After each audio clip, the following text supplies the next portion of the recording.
days, and I am an original poet from Bogies. So I wanted to do a show to just shout out Bogey, Segregated Plains, Euphoria. Back in the day, we had all these things called P Nation, all this stuff. And when the New Rican asked me if I can do a couple of shows, I said, well, since I'm from Jersey, I have to do I'm so New Jersey. I'm so happy to see so many different people on here. Pinky, I unmuted you. All of my features, you're not muted. Who's on here that's from Jersey? Raise your hand so I can see if I don't know. Everybody's from Jersey. Even if you're not from Jersey, we still love you because, you know, back in the day, we used to go everywhere. I'm talking like we'll be at an open mic and be like, y'all want to go to Connecticut? We'll drive to Connecticut. Or you want to go to Delaware? I've left Jersey to drive to Delaware. My favorite thing, though, that I can remember was driving from Jersey to the Lovejoy Slam in Florida the day before Thanksgiving, performing and driving back on Thanksgiving. And the police pulling us over and giving Flo a ticket. And that was the first time that I realized I didn't know Flo's real name because everybody used their nicknames. All right, good people. Before I start the show, I want to give a shout out to our sponsors from the New Rican Poets Cafe. We'd like to thank the NEA, the New York State Council of the Arts, the New York City Department of Cultural Affairs, Amazon Literacy Partnership, and New Jersey Community Trust for sponsoring our free online events. You can support us with a tax-deductible donation at www.newrican.org. Contribute or via Cash App, the money sign, the New Rican Poets Cafe. If you're not performing and for some strange reason your mic is unmuted or you got a dog barking in the background or your husband is like, baby, what you doing? Give me some chicken. Please mute yourself so we don't got to hear all that drama.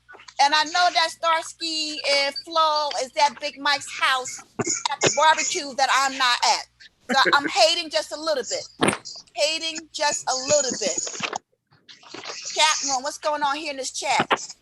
Okay, thank you. Yes, Connecticut's in the house. We got North Carolina in the house as well. Hey, if you all could do me one brief favor before we start the show.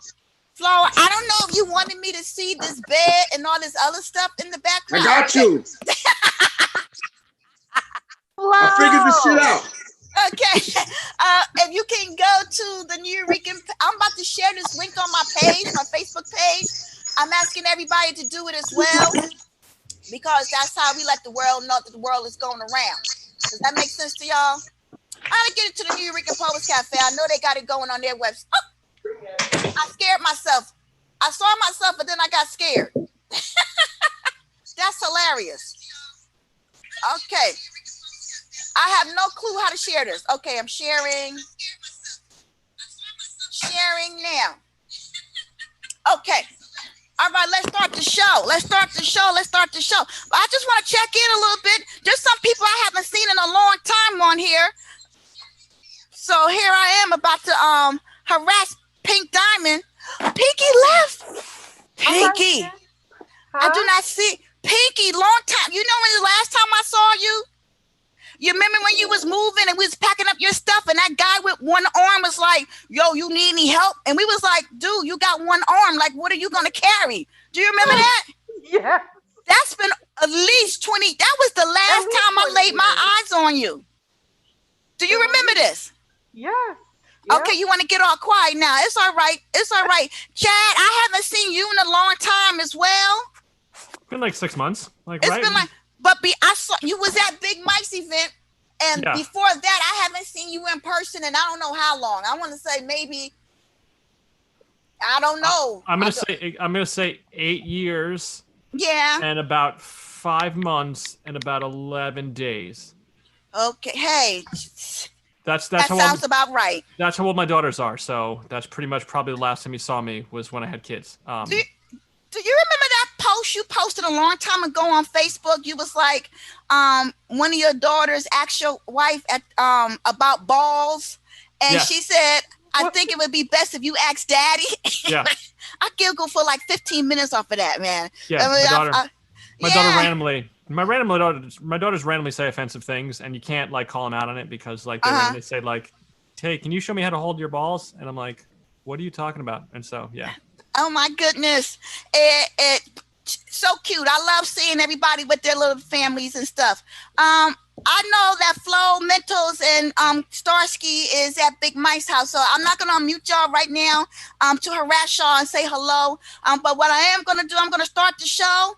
For those of you out there in Zoom community, on YouTube Live or whatever is going on my Facebook page, Myra, are you at Big Mike's house too? I'm monitoring the Facebook feed. Is Myra is Big Mike house too, Flo and Starsky? Yes. So I'm like the only person that's not there. Yes. Okay, it's all right. We'll make it up another day. How you doing? So for those of you who are signing on late, turn off my mic and camera so that I can be hubby free. So I'm going upstairs to my study. Do we need to know all of that? But thank you, thank you. I wanted to, for those of you who are just tuning in, I had the unique experience of coming up in what I think might have been, I call it the poetic renaissance. I know that it was poets before us, but I think that when I started rocking that bogies, I always say that we were so flawed and that we were great, you know, like, and I remember when I used to travel all over the place, like I've been to a lot of places and I've never seen anybody rock as hard as a cat that came out of Jersey. And I don't know if that was because at Bogies, we had that bar in the back. So if you didn't command the attention, people wasn't paying attention to you. But like I said, I've been around, I've seen a lot of people, and I'm clearly a little biased on this, but I say there's no person who can hold a mic down like a Jersey poet. And I'm going to take that into the day I die. Jersey! All right, so we're going to start the show. We're going to be reminiscing. I'm going to ask all of our features if they will mind telling us about the first time you performed, what was your home mic, and what was so special about those early days of the Jersey scene. I'm talking about 98, 99, 2000, just before Def Poetry Jam popped off, because I think after that, we kind of like tiptoed into a different era. I know by that time I started doing theater, so I wasn't doing open mic as much. And let me tell you what I missed the most about those days. If somebody was if you said something bad about a Jersey poet, one poet would either send out an email or text somebody or call somebody, and then there would be like 20 people rolling up to a spot to do a diss poem about whoever said anything about a Jersey poet. I don't know what was wrong with us, but when I think about it now, we was actually paying to go somewhere to talk shit about somebody else. But I digress. So we're going to start the show off with, I'm going to ask Starsky to go first, if you don't mind. Okay with that, Starsky? Okay. So I'm just going to ask you, what was your first time performing? What do you remember the most about the Jersey scene from back in the day? And what do you miss most about the Jersey scene from back in the day? So my first time performing was at a place, as a bookstore in Montclair. I called my older sister up because I was like 18 at the time. And I called my older sister to come with me to the show. And so she brought her friend and her friend's friend. And her friend's friend is Flo Mental. So we go to this bookstore, you know, the show open like happens, it's cool. At the end of the night, Flo is like, yo, you don't need to be here. You need to be at Bogies. But I was 18 at the time, so Flo had to talk to Steve Donaldson. Steve Donaldson talked to Danny. They all agreed that, like, as long as I was quiet, as long as I saw no problems, I could come in. I had to get there super early, and I had to sit in the corner and be chill. And that changed my life forever. So I'm super grateful for those guys for introducing me to such a special place. Mm-hmm. All right. I remember you clear as day in the back wearing a Superman t-shirt or something. and Flo, you can attest to this. Steve was like a fucking maniac back then. He was like, what are you doing? Like, you got me coming up in here. And everybody sneaking out of Bogies to go across the street to the bar to get the Long Island Trade Wind teas. Back there because we was broken, we couldn't afford anything at the bar. But that was that. Starsky, from the first day that I saw you on the microphone, I mean, I fell in love with you in a platonic way, of course. And I see you grow, mature, have babies and all that jazz. But to me, you will always be that kid in the back with the Superman shirt on, and I'm going to love you until the day I die. I love you. Okay, all right, so you ready to perform? I'm ready to hear your poems. You can do old stuff, new stuff. I don't care, but just do you, son. Awesome. All right, let's go. I could stand here and tell you that nigger is a derogatory term originated by slave masters to refer to the uneducated African savages kidnapped and traded through the Middle Passage, but I would be wrong. The Afrocentrics may tell you that Black, African American, or Negro are the monikers preferred, but refuse to be referred to as nigger because that is a racial slur, and to each his own. The New Age revolutionaries, they'll tell you that the Blacks have since taken ownership of this word, turned it on its ear, given it the power to empower, and therefore this word nigger should not only be used by us, but only by us and Hispanics. This, my friends, is what uneducated ignorance sounds like. Nigger, from the Spanish and Portuguese negro, meaning black, originally used by Anglophones to refer to the people of dark skin tone from Africa to India and everywhere in between, but it would seem that someone schemed so that the thought behind the theme changed from that which would denote to that which would demean.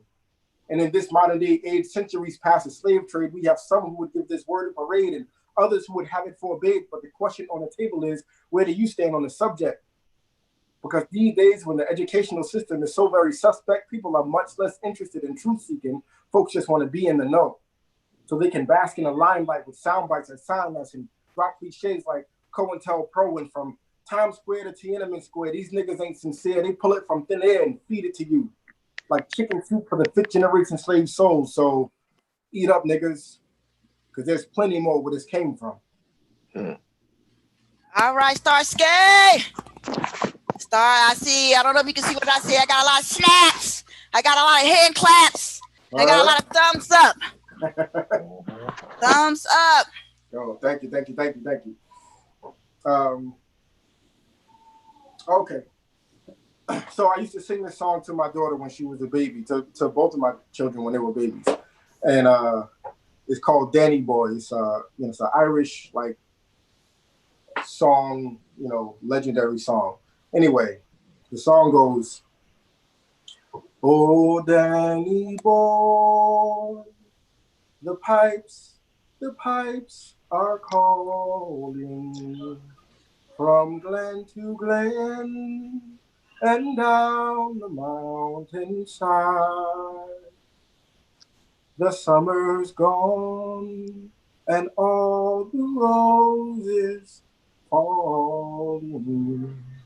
It's you must go, and I must fly. But come ye back when summer's in the meadow, or when the valleys hush and white with snow. Yes, I'll be here in sunshine, and shadow. Oh, Danny boy, I love you so." She is divinely beautiful, like snowfall in the morning. And it is heartbreaking to know that there is a world full of undeserving little boys who would want nothing more than to be the first one to walk all over her. She deserves so much more than their hand-me-down galoshes. And the best of their snow angels could never compare to her human, but as right as the rain is, she will surely fall for one. If for nothing more than a fresh haircut and a smile. And while I won't be able to get over the fact that he didn't even shake my hand like a man, she will swear that he is the second coming of her father in his prime. And I will then wish for today. I will wish for right now, when the baggage she carries is nothing more than her supplies for kindergarten. And she would happily put on a one-woman performance for her younger brother and I in the backyard, and I sit, eyes fixed on the awkwardness of her genius. You see, there is nothing graceful about the dance of a 5-year-old, but there is such beauty in her freeness. Yeah, I will wish for right now, even if right now I can't stop thinking about then. Then, when my fears all come rushing back, rob me of my confidence and steal my joy. You see, her daddy is her hero, but he wasn't man enough to stay home, so why should she expect more from a boy? Because he ain't nothing but a boy. He ain't nothing but a fresh haircut and a smile. But she is pure. Maybe not perfect, but what I like to call divinely beautiful, like snowfall in the morning. See, I like how you in and you like step back, like I'm let the Zoom world know that I'm done with this piece. And then it's kind of hard now. It's like, all these poetry shows online. Right. That's the Jersey training. That's just Jersey training. It's a full-scale performance. Yo, that motherfucker can't sing, man. Starsky can sing. I'm sorry, yo. I was hating. You don't talk about the elephant in the room. That motherfucker can't sing. He can sing. First of all, when he would be like, back in the day, I'm not a kid, I'm not a, whatever that song was, he can sing there. Flo, you just hating that usual. That was different, yo. That was different. He tried to fucking hold a note. Starsky can't fucking sing, all right? Flo's mad because he didn't go first. That's all this is about. Yo, you cheated me. Flo, be good. Be good, Flo. Be good. Be good. I'll be good. Right. It's not like y'all are not close to each other. Like, he can literally perform it and go find you in Big Mike's house and hit you or something, Flo. Come on now. Absolutely. Exactly. Okay, you got one more. Oh, Starsky. Yes. Holy moly! Whoa! Do you know what I have here? I see what you have. This is, it's not coming up with all this New York background. I'm gonna get rid of my, this is Starsky's chapbook with a picture of baby Starsky. I don't know why, it's not showing up well. I'll stop my video and see if I can choose let me get rid of my virtual background. I think I can get rid of my virtual background. Big Mike taught me how to get rid of my virtual background. Okay, because I want everybody to see this. Bam! You see the masterful graphic design skills? Yes, who did this for you? Come on now. What? I did it myself. You did it. me and Dita Skits did that. Dita Schizophrenic, shout out to him. Listen, do you even have your first chapbook? Absolutely not. Let me tell y'all, I have 2 boxes of stuff. Chapbook, CDs, whatever y'all put out. I also got like about 22 high 8mm discs from that video camera you used to see me and Flo with. So my next major project, I'm working on a documentary from all those video footage. So I don't know what I'm going to be calling it, but I'm working. So if you got video footage from back in the day, let me know. Now that I know how to edit shit from my doctoral studies, I just got to put it together, code it, and figure out how I'm going to put it out. But the documentary about bogies is coming out, y'all. Ooh. Starsky. That's super major. Ugh. I will give this to you, but you gave it to me. You can come to my house and visit it if you want. I appreciate you. That's what I do. That's what I do. Word. So you got one more? Yes, you got one more, sir. Okay. What if the sun were afraid of heights? Or the rain was afraid to fall? And tell me, please, what horizon would there be if the sky were too shy to come down and meet the sea? See? In the closing moments of this theater, when all the plot twists are behind us, let our legacy be that we were fully alive. When the music plays, dance. When the sun is shining, dance. When the rain dares to keep us indoors, fuck, sweat, cry, shed this dead skin, slither into newness, be as free as the moment you were born. How dare we be anything less than what we are? In life, there are no dress rehearsals. This is it. Thank you, Helena. Thank you, everybody. Thank you, Starsky. Appreciate you. Thank you for hiding from Big Mike for a little bit to come and participate in the bogies. I'm so New Jersey, but it's not just bogies. It's bogies, Sarah Gavy Plains.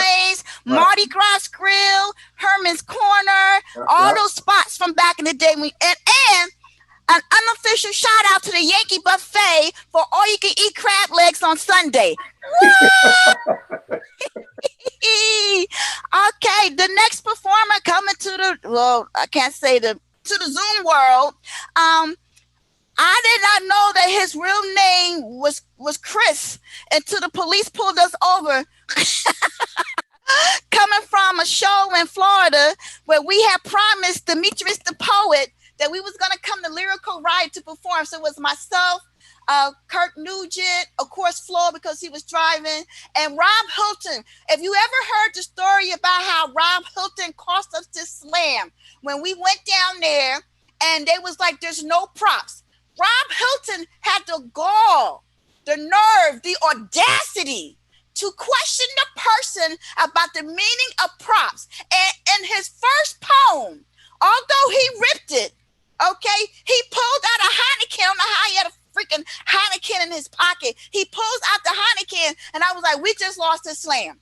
And Flo, tell me if I'm wrong. Rob was like, what did I do? What did I do? Are you mad at me? Yes, we mad at you. So it was a quiet ride from Florida back to New Jersey.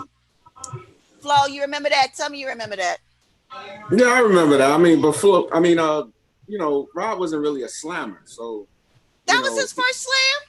Yeah, that was like one of his first slams. He wasn't going over to the New York like us. You know, remember Rob was Mr. Jersey back when we was coming in. He was in the game before us. I actually was. Rob is like one of my favorite poets, Rob Hilton. And I used to go and check him out at open mics, like verse for verse and stuff like that. But he wasn't into the slam thing. He got into that later on after us. So, you know, in his defense, we went down there and he ain't really know, you know, the rules, you know. But, you know, it was a growing pain. We love Rob. That's my dude, you know. And we had a good time, you know, that 20-hour drive to Miami, you know what I'm saying, getting stopped by the state troopers and all that shit. But, you know, it was when we got pulled over by the state trooper, right? I forget what time we left Jersey, but we was literally doing like 95 plus going down there. So we was, you know, maybe farther along if we was obeying the speed limit. So the guy was like, oh, y'all from Jersey? But when he pulled us over, all of us, I think I had my hands like this. Kirk was driving. He had his hands on the wheel.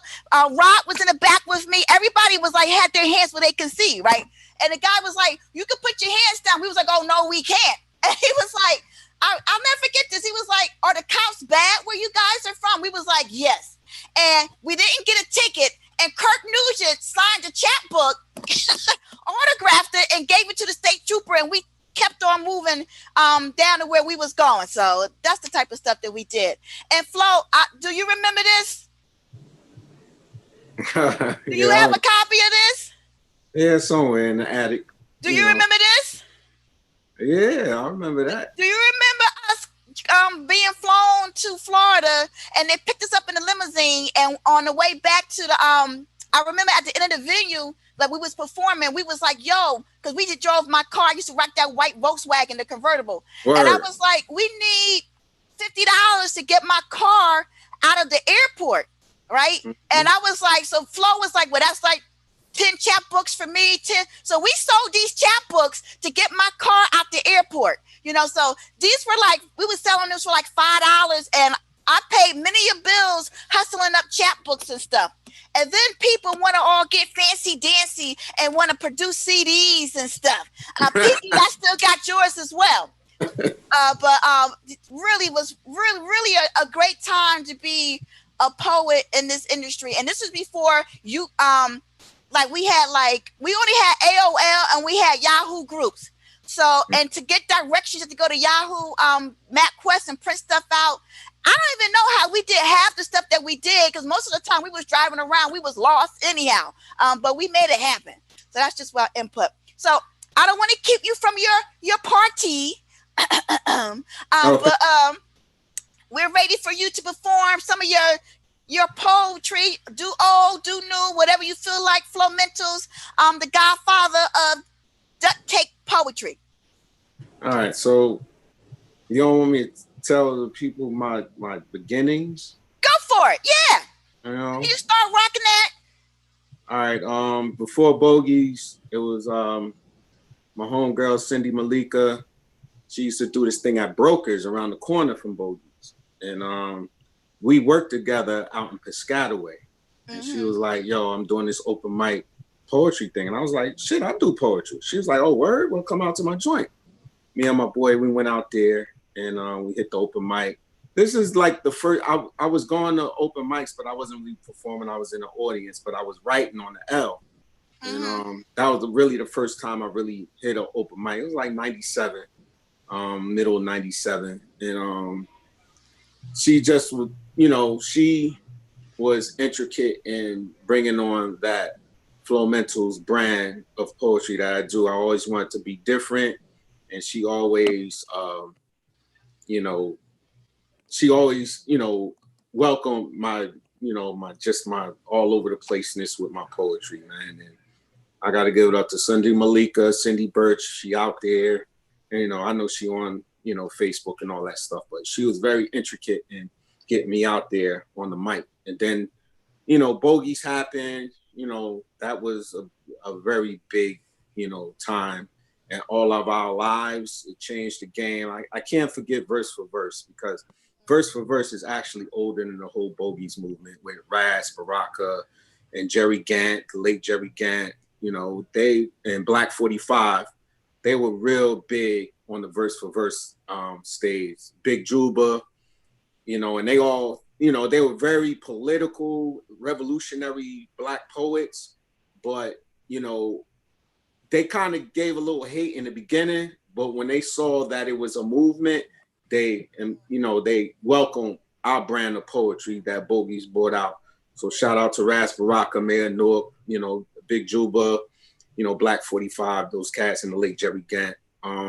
Also, I see my man Chad Anderson on the joint. What's up, Chad? And Chad used to come out to Serengeti when we had the joint up in Montclair. That's where I first met Chad. He used to come all the way from Central Jersey, the Red Bank, what's that? The Brookdale area, and come do his thing. And he finally got his thing down there, and we all started going down there with the Loser Slam and all that stuff. So Chad is actually a staple in this stuff. I see Pink Diamond on here. She was the Bogies. She moved away, got married, and left this shit alone. But she's still people's. Well, we had a good run, and I can't forget Euphoria. I mean, Euphoria was just like that space. We was just crazy, man. Yeah, everybody piled up on the it was hot as hell on that second floor, though. Yeah, when they redid it, but when we used to rock there, it was like a back way, the up, the down. It wasn't. They changed it, but it's still hot on the second floor. Yeah, but the energy in that space, man, was dope, man. It was just like everybody. It got so packed we couldn't let people in there. That's just. Yeah. I remember people are standing outside on that street, looking inside as well. Academy Street, right downtown Newark, in the heart of Newark. Euphoria was real big, man. I mean, they closed down, changed their name like 8 times. How small businesses, they get a bad rap, but that was my thing. I was fortunate to travel the world doing the poetry thing. Deaf poetry, we could talk. That's a whole nother subject, but it was good and bad with that. But I was fortunate. Deaf poetry put me on an international stage.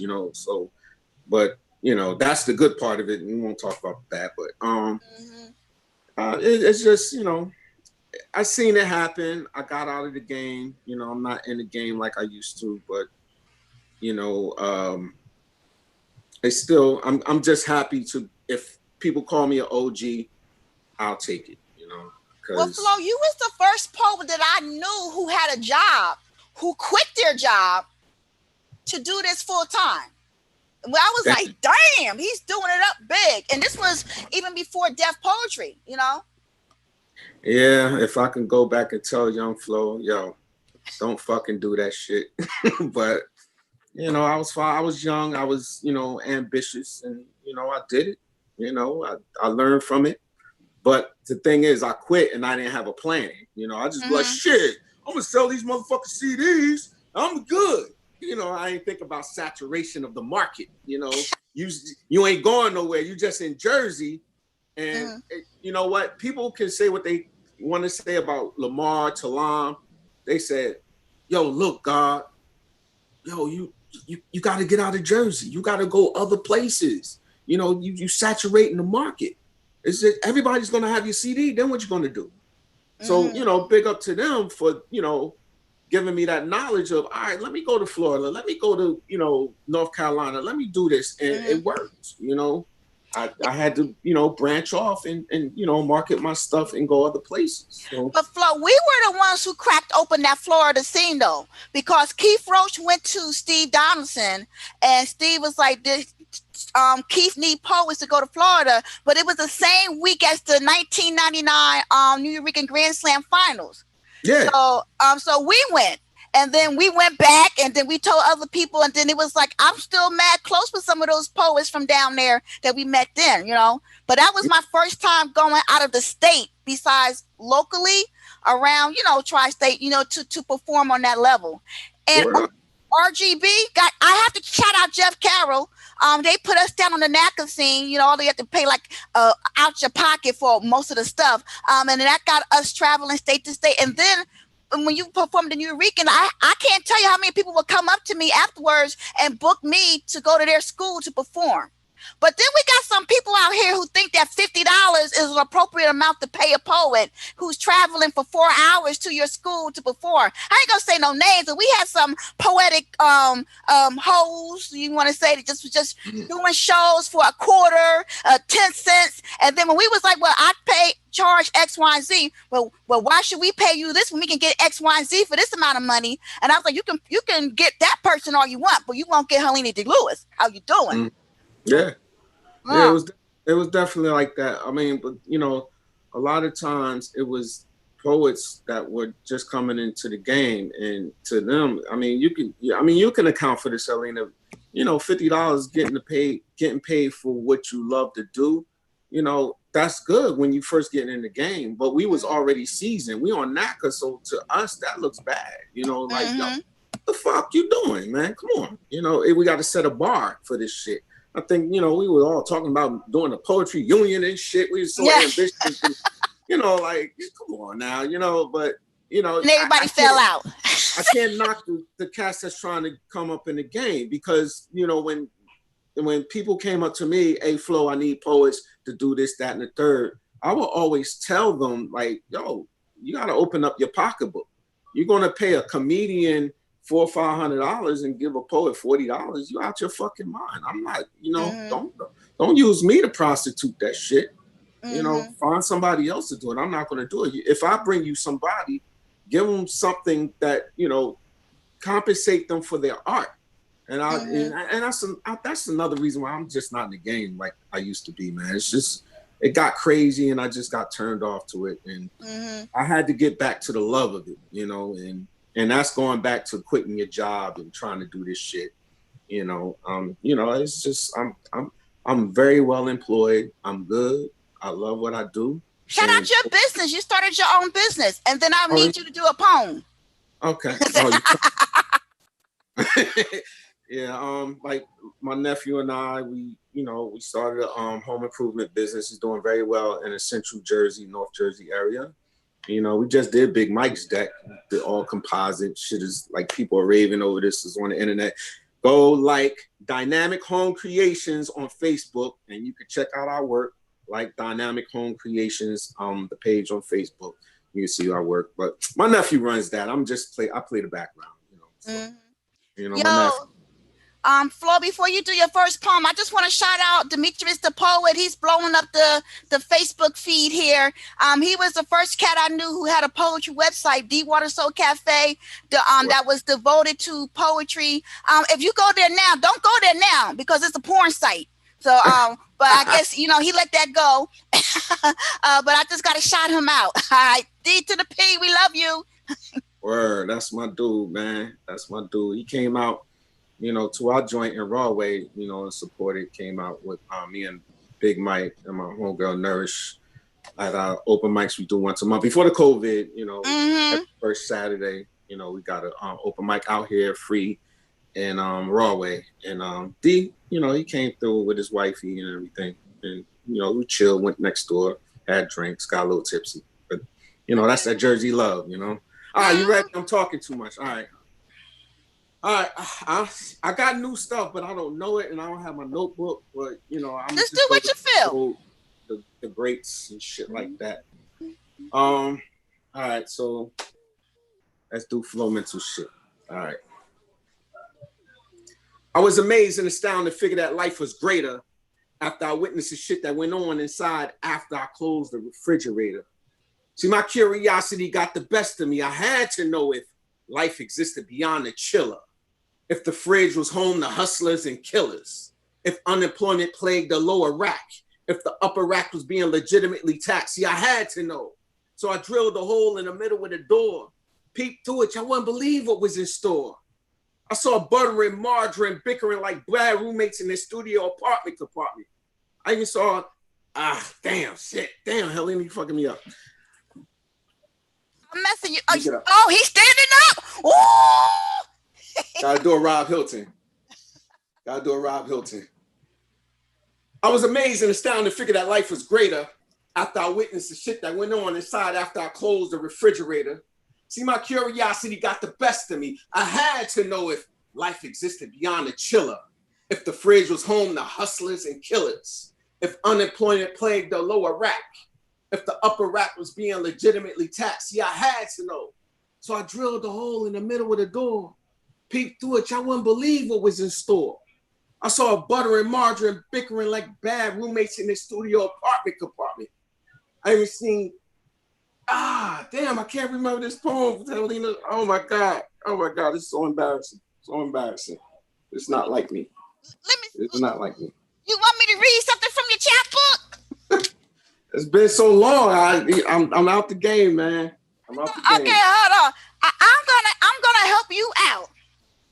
I'm that used condom under the bed that your mate found. I'm that last breath you take before you drown. I'm that raised manhole cover that gives you blowout. I'm that pothole on Freeland-Heisman ad that the city knew about. They call me drama. Go ahead. Safety on the Glock that determines life or death.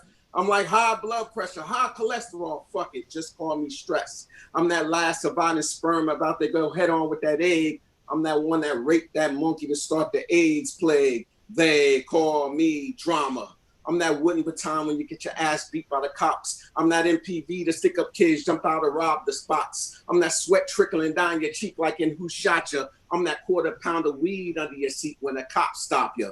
They call me drama. I'm that cold turkey when you got a dope dependency. I'm that bottle of pills when you got suicidal tendencies. I'm that bet you made when your dumbass knew you ain't had no money. I'm that roach crawling across your TV screen every time you got company. They call me drama. I'm that point you... You want to help me out? Cold turkey when you got a dope dependency. I'm that bottle of pills when you got suicidal tendencies. I'm that bet you made when you knew you didn't have no dumbass money. You did the part already. I'm that busted payphone in the hood where your E-class broke down. All right. Cut it out. I can't. You went older than the damn refrigerator. Yo, I'm just reading the book. Okay, listen, I'm gonna help you out. It's about Jersey, right? Okay, listen. You gonna do I'm So New Jersey? Here we go. Okay, go ahead.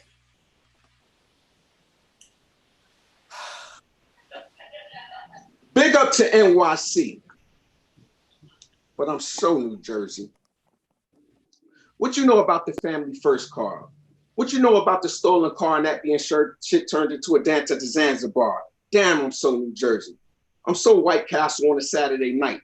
I'm so Wednesday at Gregory's when it was college night. What you know about extra long white tees down to the knees, smoked out MPVs, growing that backyard boogie so you can smoke some homegrown trees? Damn, I'm so New Jersey.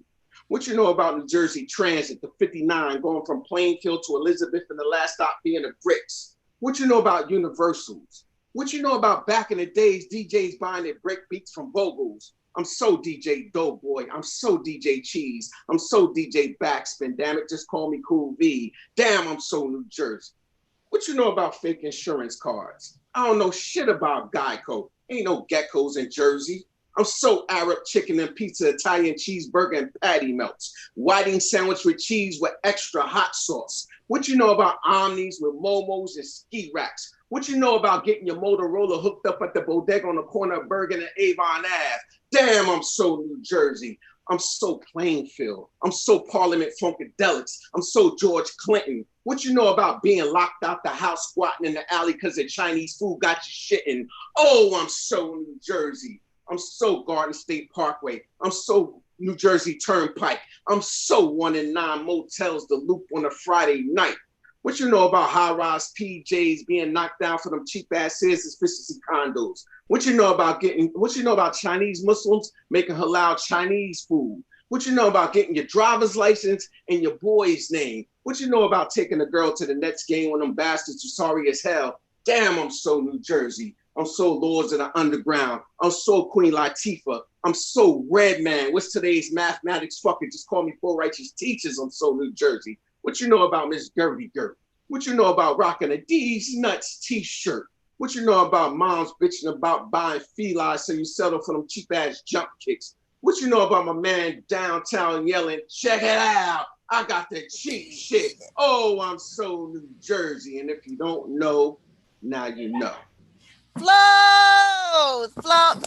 I don't care how long you've done poetry, haven't done poetry. I think you put the stamp on the Jersey, you put the stamp on the Jersey brand. You know, like you can't go anywhere. It's just like you can't say anything. Like Rob Hilton, you guys are like real Jersey. All right, I'm gonna let you off the hook because I know you at that party. I'm sorry I was fucking up, man. It's been so long, man. I ain't really doing nothing. You got a bunch of hearts on the Facebook live feed. Elisa Rivero said, it's okay, Flo, try again. They call me drama, let's go. So Shakira Freeman is clapping it up. Darnell said, this is fire. And even though you screwed it up, it doesn't matter because whether there's 1 or 1,000, say it with me now, everybody gets the same show. And that's why Jersey is the best. All right. All right. I'm going to keep the love going over here with Pink Chad. Diamond, what up? You just not seeing Pinky on this thing? No, I'm just now seeing, no, but I'm just now shouting it out. I'm about to say, Leah Lyra Jackson is on here. I see Leah, what up? Chad, what up? Yo, you know what? After this whole COVID-19 stuff, we got to get Big Mike. We need to all come to your venue and just like bum rush it, you know? Okay. But it got to be safe, you know, because I got to take care of my father and my dog. Thank you for investing. How your grumpy ass father? He's still grumpy ass. He told me don't fix shit around his house again until he die. I was like, but the deck. Yo, seriously, Flo, my house needs a lot of repairs, so you're gonna be getting some phone calls. But talk about it. I had to replace if you follow me on Facebook, you know I long drama. But you some dirt or some shit. We'll talk. Yeah. So I want to keep the love going. And this is the running joke with all the poets from Jersey. When you had to come to my house, like we got a big backyard, so people would leave their car in my yard or whatever, and my father would like harass everybody. I think he has cussed out Gemini, Rob, Flo, Steve Donaldson, anybody who parked the car in my driveway that was a man, they got it. Okay. All right. I'm gonna keep the love going right here with Chad Anderson. I gotta ask to unmute him. Yes, you the man, Chad. Chad, I don't know if you remember this, but I remember you from being at Serengeti Plains, and I remember it might have been Halloween or the day before Halloween or something.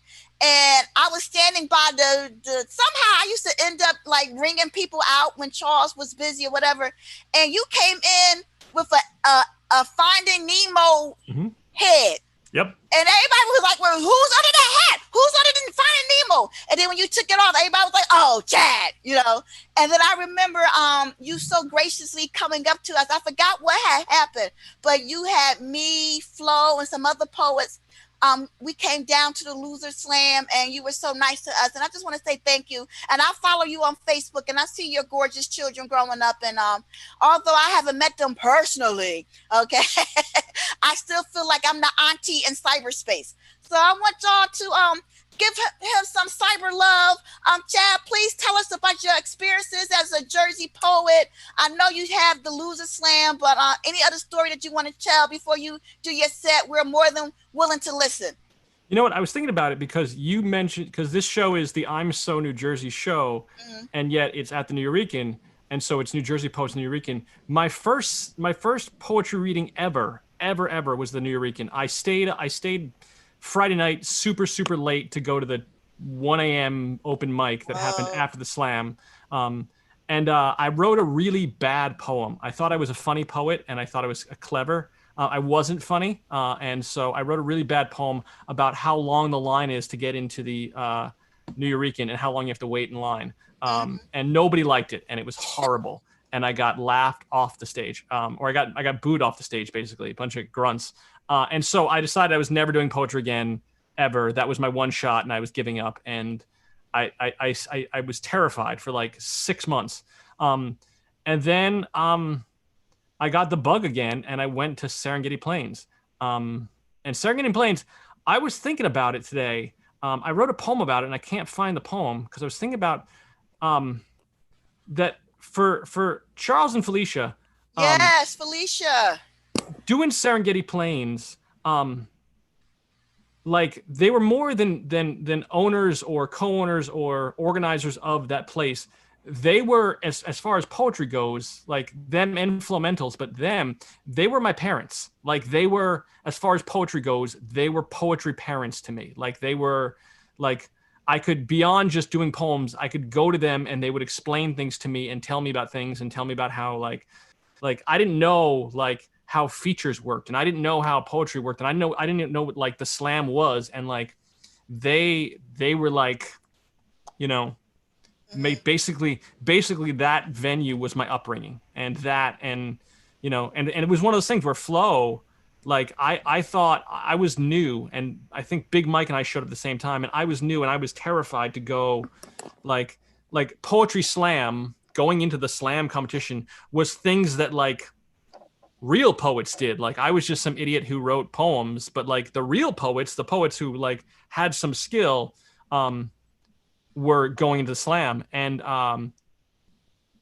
Flo would give me a hard time about it because he would tell me that he thought that I thought that I was too good for the slam, which was like the polar opposite. Like I was too shy and inhibited for the slam, but he thought I was like, no, you're too, why, you too snobby, you're too uptight for the slam. And then he like kind of guilted me into joining the slam, and then I kind of never looked back. And then it, you know, with everybody who goes into poetry, I think, or goes into spoken word, I think you become like obsessed to the point that you end up going to like every venue. And I would go to like I'd be in like, there'd be like an afternoon show in Montclair and then a night show in Philadelphia, and you'd end up driving from one show to the next just to make it in time to go to the show. And you're like, I wonder if I can make it to New Eurekan tonight because it's still only 10 o'clock and I can make it there. But and just you go crazy, and it just, that's what I ended up doing. And then that was full time. Oh my goodness! You know what, Chad, you brought up a lot of memories. Like I remember my schedule was Wednesday was Mardi Gras Grill, Thursday was Bogies, Friday was trying to leave work early to get to somebody's house. We can pile into that car to get to the Eurekan.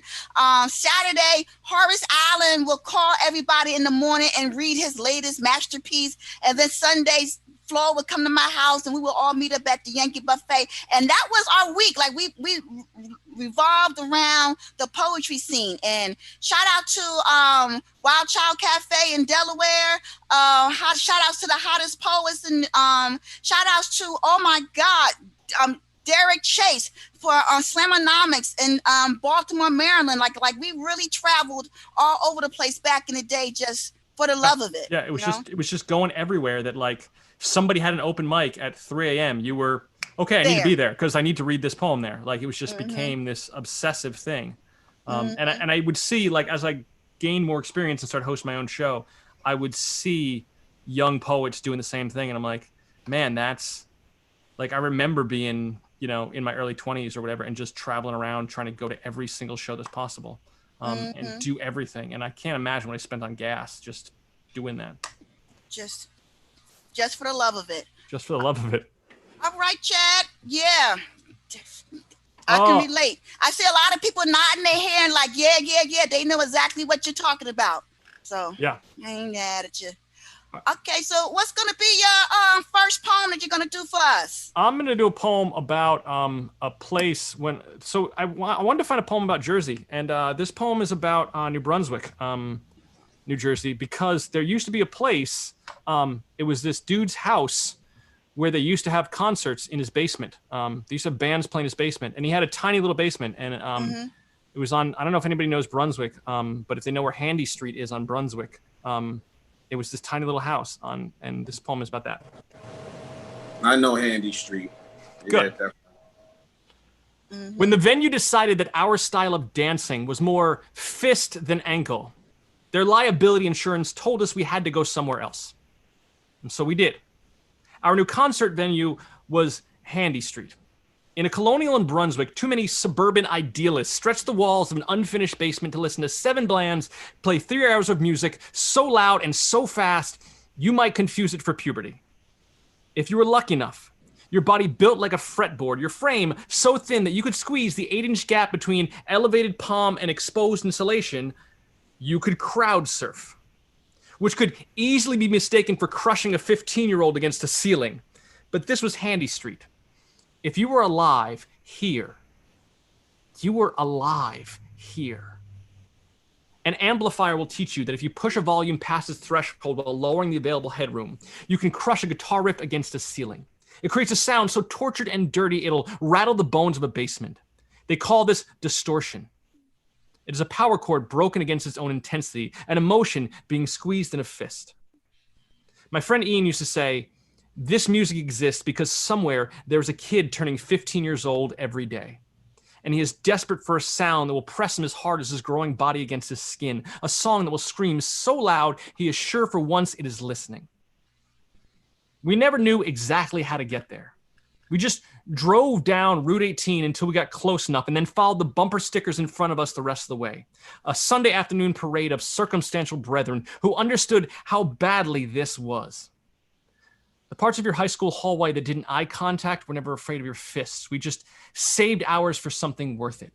If God is an anthem composed of sweat and contact, then Handy Street was the last church to baptize you in the chest. They say the first sound a newborn will hear inside his mother's stomach is the bass pedal of his own blood, the thumping of the rest of his existence. The sonic vessel of his mother's womb is a kick drum of his compression. Is it any wonder the first contact a mother will feel is the swing of her child's fist? It is called the quickening. It is how love presses us into each other. How a sound can be so brutal, it is a black and blue thank you note. It is a hymnal written on our knuckles. Handy Street was how the underground looked like a basement in the suburbs where 50 teens crushed each other beautiful. How a boy will beg us to carry him like a messiah, believing that if we just pushed hard enough, we'd eventually break through. Where to go? Where to go next?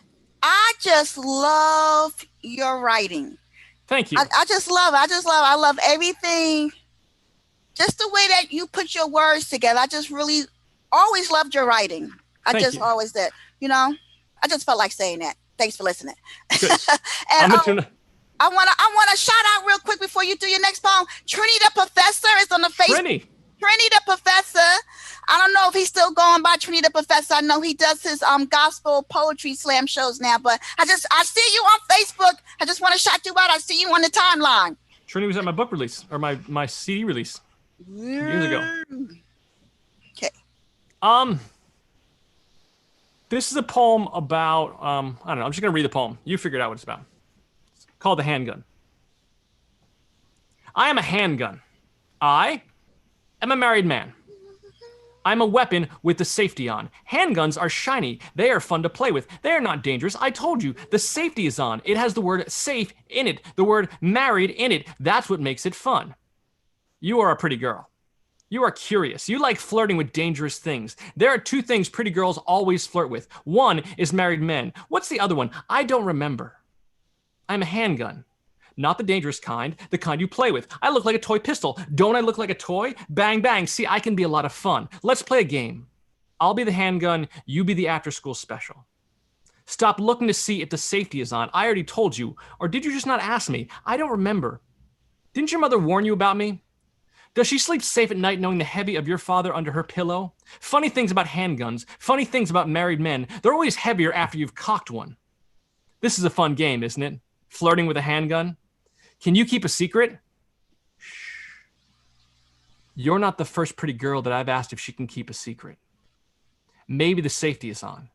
Maybe the safety is at home with the kids, thinking I'm busy working late. I don't remember. I am shiny like a wedding band. Do you know handguns sometimes don't even have a safety? They are very old-fashioned. They know the golden rule. Don't point a weapon at anything you aren't prepared to lose to. Do you know some married men sometimes don't even wear their wedding band? Just call me old-fashioned or text me. Yeah, text me. Texting a handgun is never dangerous. I'm a handgun. I'm sure the safety is on. I am everything you assume is true. You are a pretty girl. That's right. Text your talking around the barrel. Feel the grip in your innuendo. Slip the winking finger against the trigger. Pull back the hammer with your smile. It's not even loaded. Or maybe it is. I don't remember. I'm sure everything is exactly the way that you think it is. Go ahead. Squeeze. You really need to know for sure. Chad, giving you some Facebook cyber Zoom loving right here. You better go ahead with your bad stuff. Yo, you know how, see, and this is a reason, I'm gonna tell y'all this real quick story. I hated, who name I won't mention, will mess with the open mic list. Like, don't mess with the open mic list, okay? Because you, like, if they, sometimes when people don't know you, they don't want to put you on. But you don't never know who's going to be the next Chad Anderson or the Flo Mentals or the Bill Holmes or the Pinky. So people stop screwing around with the open mic list and just let the people on. Thank you for listening. This is Cheap Therapy with Helena D. Lewis. Excuse me, Dr. Helena D. Lewis. I'm a freaking doctor. Can you believe that? No. Chad, always love you, man. Come on, you gotta do one more. Don't. I'm gonna do one more. I'm gonna say because it's been too long since I've heard you, so I'm not letting you off the hook. Thank you, Chad. This is for my kids. Dance like no one is watching. Love like you've never been hurt. This is from William Perky. My daughters are teaching me things. They are revealing secrets of life with every new discovery. They are unleashing a dragon of wonder, breathing fire into the darkest parts of my insecurity, and setting the village where I've hidden my apathy into flames. My daughters are teaching me to dance. Dance like everyone is watching, because you've got moves. Your body is a Rube Goldberg contraption of tendon and muscle. Dance like your arms are jellyfish, graceful and dangerous. Dance like, oh my God, look at what my feet are doing. And laugh. Laugh like repeating the same word again and again and again and again is the funniest joke in the world. Chicken butt. Chicken butt, chicken butt, chicken butt, chicken butt, chicken butt. Laugh like you are the center of attention, because you are. If only to a broken man who thinks that he is older than his ankles feel. Dance like, I ain't feeling all your, it's time to clean up my toys. I am too, and I am adorable, and those toys will still be there when I'm done with all of this funky. Dance like, googie wabba baba goo. It doesn't need to matter. Dance like a father. Dance like a father, knowing that you are equal parts magician and God. Like it doesn't matter how badly you shake your hips, you are sharing the living room with unconditional, and each Michael Jackson kick lights up their disco ball eyes. Dance like a husband who is not on his cell phone or email, who is not trying to impress the superficial people at his too many jobs. Dance like you took a break from your Saturday afternoon to work your shit, to be a complete and total idiot, and she fell in love with that. And she's watching her own childhood reenacted in a man she let charm her with his foolishness. Live. Live like you have no shame. No issues or fears, like the bathroom scale is a carnival game, and you want to see how high the needle can go by jumping on it repeatedly. Live like you can squeeze 4 more cookies in your mouth at once by shoving with both hands and pushing with the back of daddy's cell phone. Love like kisses still make everything better. Like you will let me get away with writing on the TV with crayon if it makes you laugh. Love like you can always make her laugh. Love like I will hug you for this second, but just to shut you up because it's not time to go to sleep yet, and I still got dancing to do, and you're gonna watch me because look at this. I can do all this with my body, Daddy. I can do all this. I am amazing. Daddy, now you do. I love that early childhood, adolescence, take over the world stuff. But hey, and Chad, I know as they get older and get married, we're going to be seeing more poems along those lines as well. Maybe. I think I'm done with them. You think? I think I'm done with them. It's a disrespect. Look at Pinky falling out. That's crazy. Chad, man, it's been too long. My daughter, I'll tell you, my daughter today, in a row, sent me 27 text messages. About what? About whether she can have gummy snacks. Did 27. You say? I thought something was wrong. I thought something was horribly wrong. 27 text messages. Daddy, get back to me. Daddy, can I have a snack? Daddy, are you listening? Daddy, you there? Like series. Well, did she get the snack? I don't even know. I was working. Okay, well, I'm going to be needing an update on that. How you do it?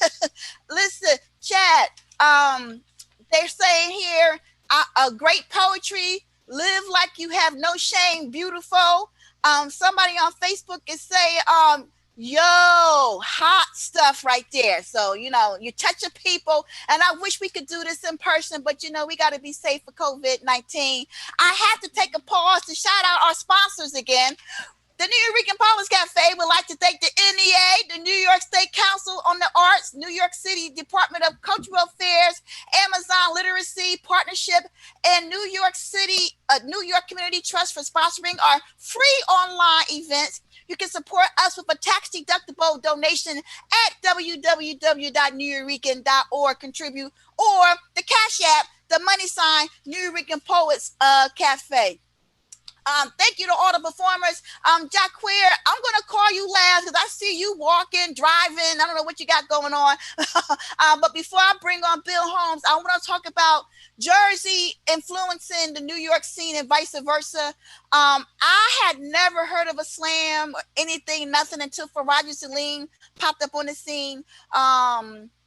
He used to do this poem called Urban Soldiers. I used to love it to death. But long story short, people, when they talk about bogeys, they always talk about like Danny Lynn. But I always say, I know that Danny Lynn, and somebody correct me if I'm wrong.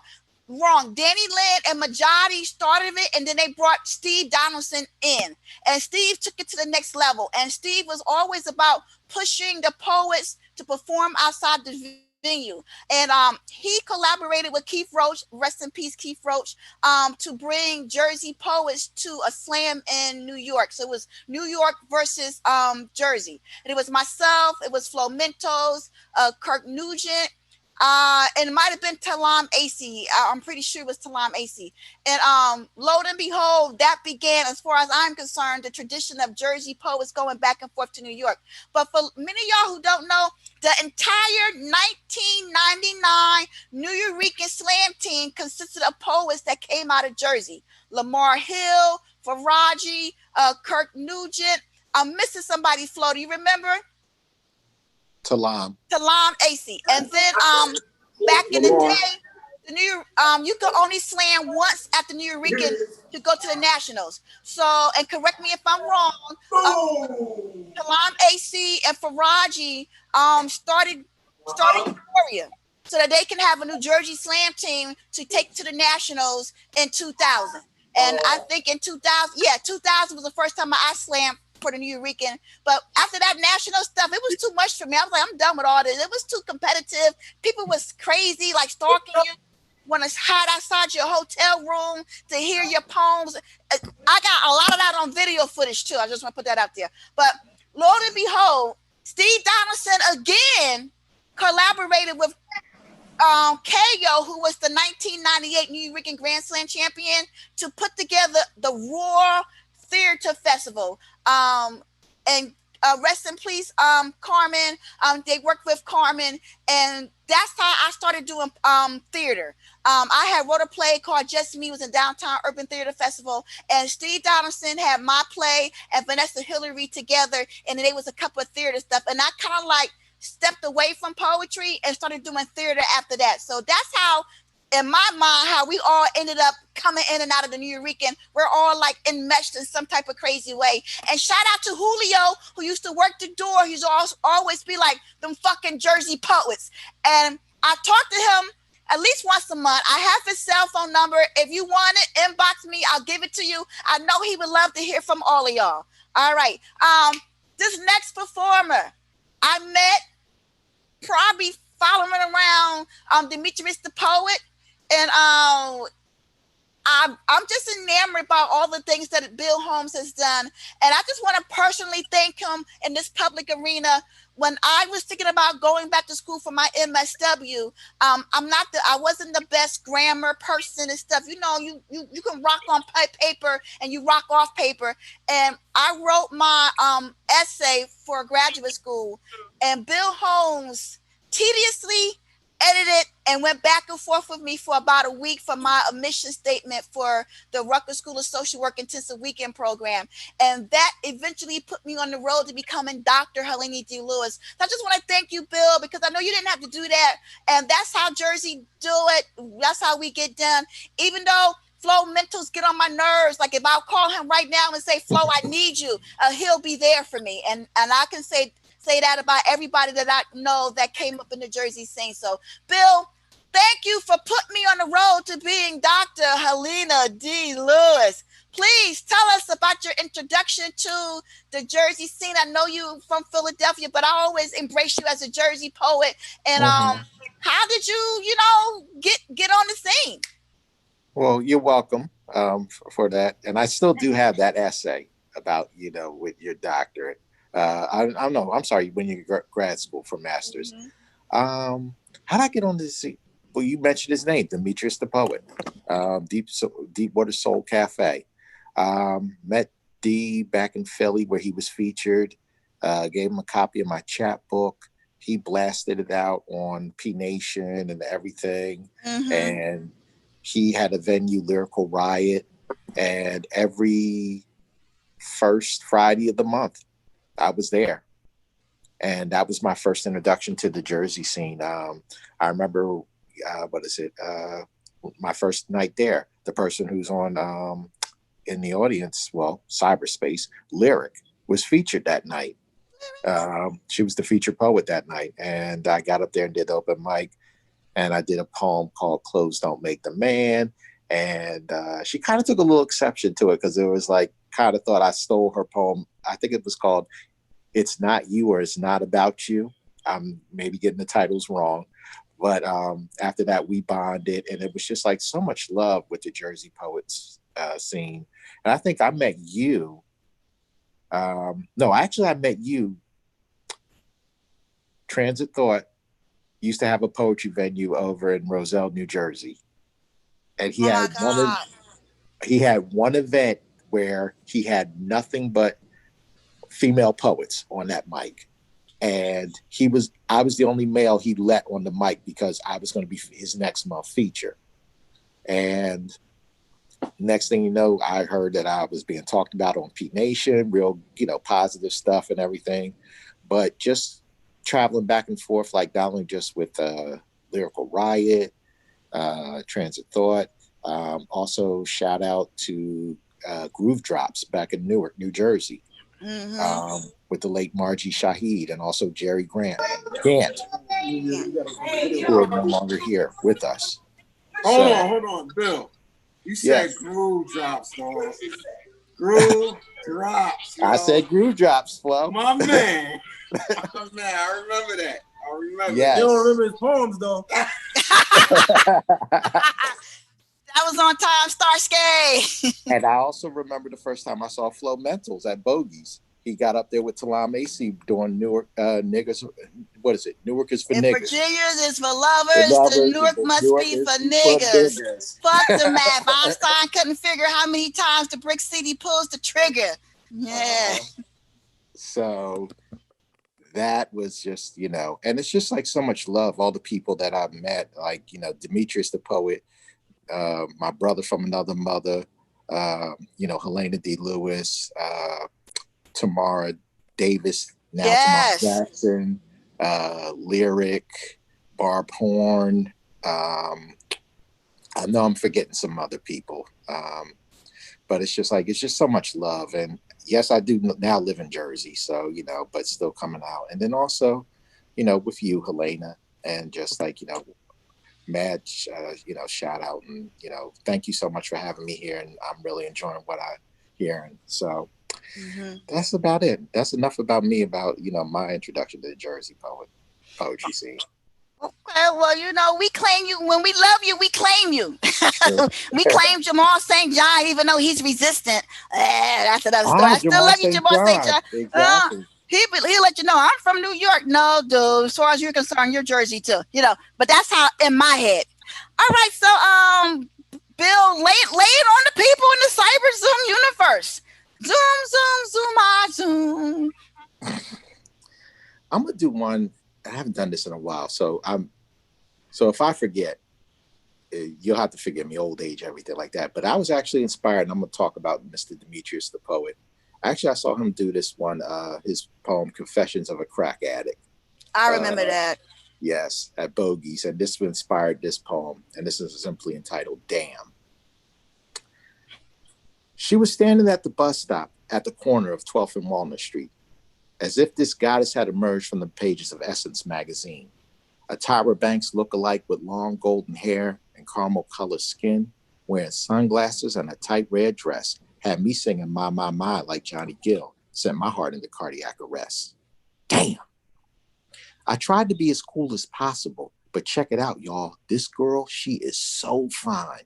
And I stood there and I started tripping, having erotic fantasies of this honey inside my mind, with visions of myself caressing that firm behind with my hand and fondling her breasts with my lips as our bodies were moving and grooving to the sensual motion within her sexy hips. Damn! But suddenly, reality kicks in, reminding me that tonight I'm supposed to be going to the movies with my girlfriend, and these foolish thoughts of mine must come to an end. But no matter how hard I try, I can't get this Tyra Banks look-alike with long golden hair and caramel-colored skin out of my mind because she too fly. So please forgive me, Lord, for what I'm about to do. Because if I don't get her name and phone number, I'm going to be a complete jackass if I allow this opportunity to pass me by. Damn. I approached her as smooth and as suave as I could be as I made my move to woo that red dress right off her body. Excuse me, miss. My name is Bill. I don't mean to be rude or obscene. I just had to tell you that I think you are the most beautiful lady my eyes have ever seen. And although we don't know each other, I would like for us to get to know one another by starting out as friends and eventually becoming lovers. Because in my opinion, you and I would make a perfect combination of, let's say, we can get together. Damn. And then baby girl turned my way, flashed me a gorgeous smile, much to my delight. Felt like I had just won the state lottery. Tonight was going to be my night. To get those 7 digits, pretty soon a brother was going to hit it. I could feel something special was definitely in the air as she ran her index finger in my hair and she took off her sunglasses and she looked me dead in the eyes with those green tinted contact lenses that had a touch of blue. And my entire world had exploded when she kissed me on my cheek and she whispered those 4 words in my ears with a deep, masculine voice. May I help you? Damn. That's it. Bill!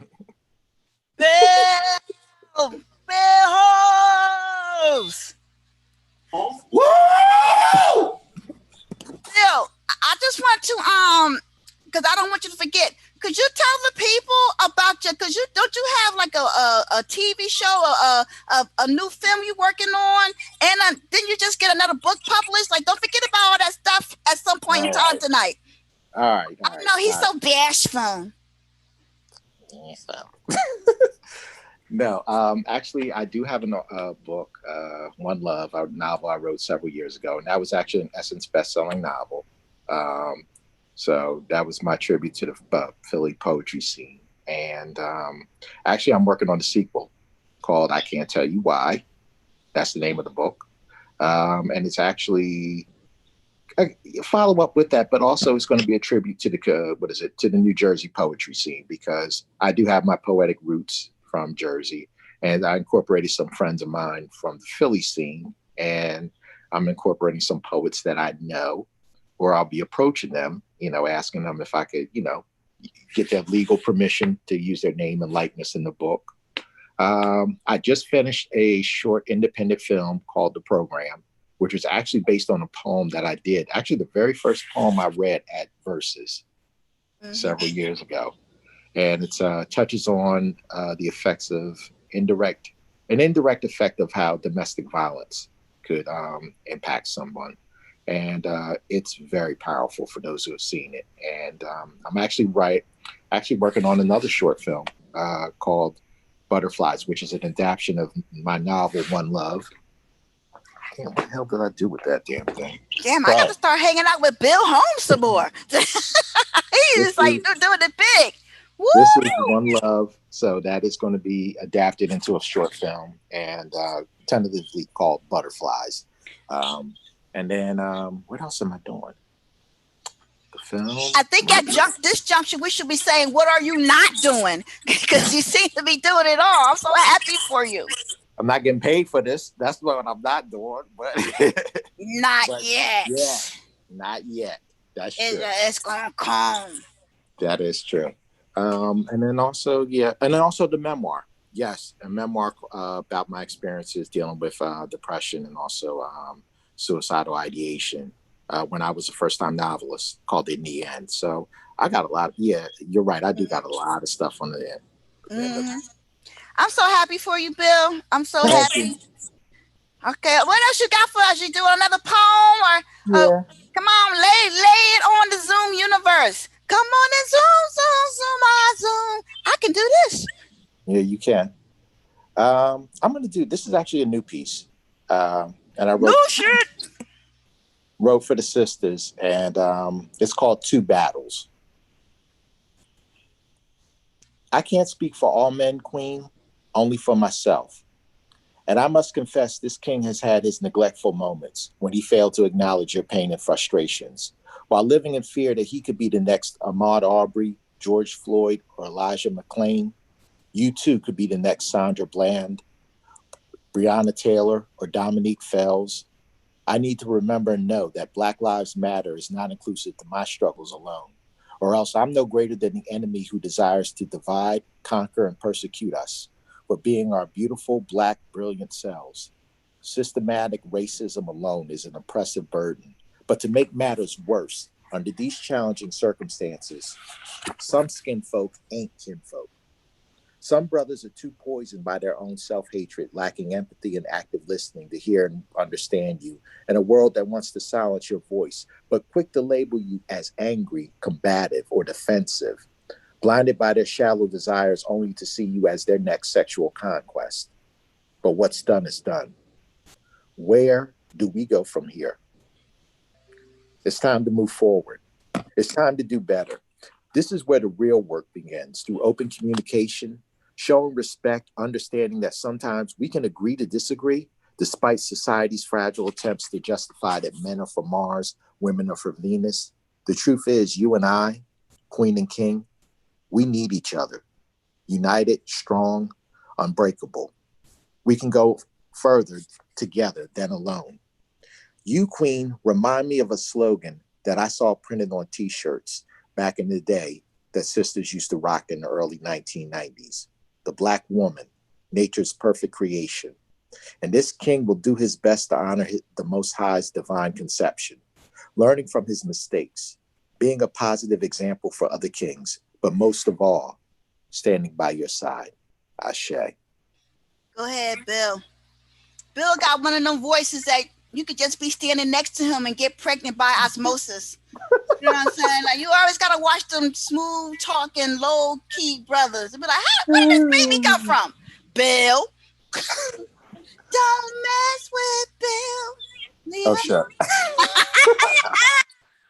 Okay, Bill, you got one more. Can you handle one more, or what you gonna do? Yeah, I can do one more. Kind of pulling it up right now. Hold on. Bear with Okay, me so a little bit. while you pull it up, I'm shouting out some people. Demetrius the poet say, "Hey, Pinky, what's up?"